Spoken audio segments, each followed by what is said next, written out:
1, 2, 3, 4, stripe, 5, 6, stripe, 7, 8, 9, 10 scorpions.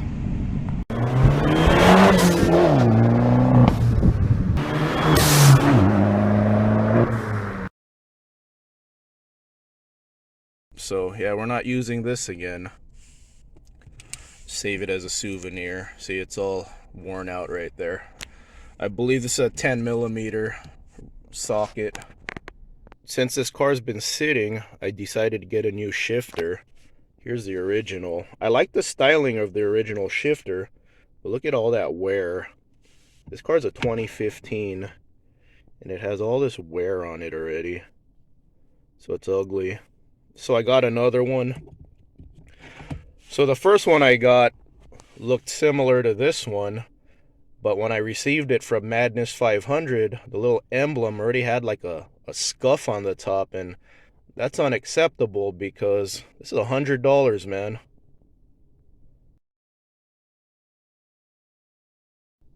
So they went ahead and replaced it with this one. I do like this one more. I missed it the first time I was looking for a replacement. But this is the problem. See this notch right here? Doesn't go down all the way. The Italians, they make nicely styled vehicles like this one and Ferraris, but their quality control needs a little help. This is the second shifter I got, and this one just doesn't fit properly. The other one had a chip on the top, and then the original, this car's not even that old, and it already has all this wear on it, so I'm going to have to figure out how to get past this little notch right here. I think I'm just going to drill this out a little bit so it could slip in all the way.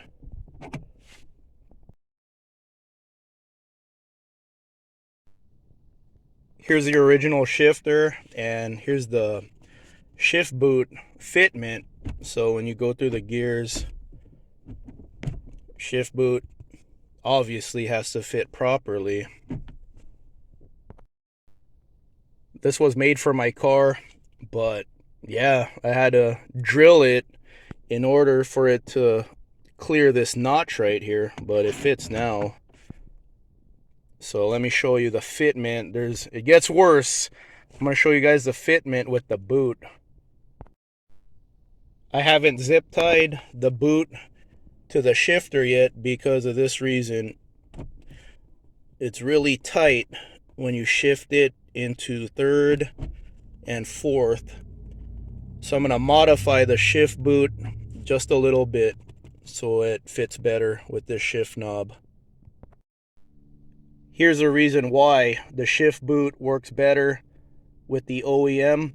It's a lot bigger of a shift knob, and you attach the boot right here with the zip tie, and that's why there's a lot more slack in the shift boot, and there's less slack with the shift boot with this shifter because there's a smaller shift knob. But I'm gonna go ahead and modify the shift boot and just move this slightly up on each side, and then I'll have more slack on the boot, on the OEM boot.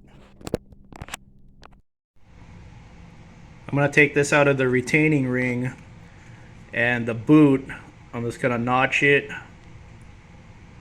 That way I could move more of the material out so there's more slack with the new shift knob. I moved these points right here on these clips, just moved them out a little bit, so there should be enough slack now. I'm not too crazy about Madness 500 right now. I had to modify the shift knob. The first shift knob they sent had a defect. To be fair, they did refund it, but now I had to modify this one. I just don't want to return another one. And it also didn't come with hardware, so I'm using hardware from the universal shift knob. So I have plenty of hardware to tighten this onto the shifter.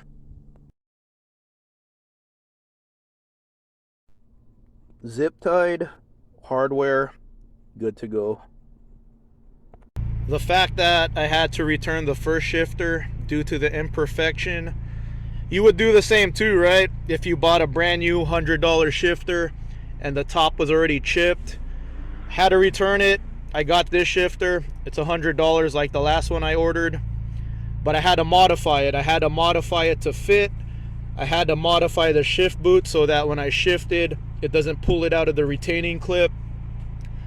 So I was regretting it a little bit. I told myself I should have bought OEM, $130 for the shifter and $30 for a new top cap, $160.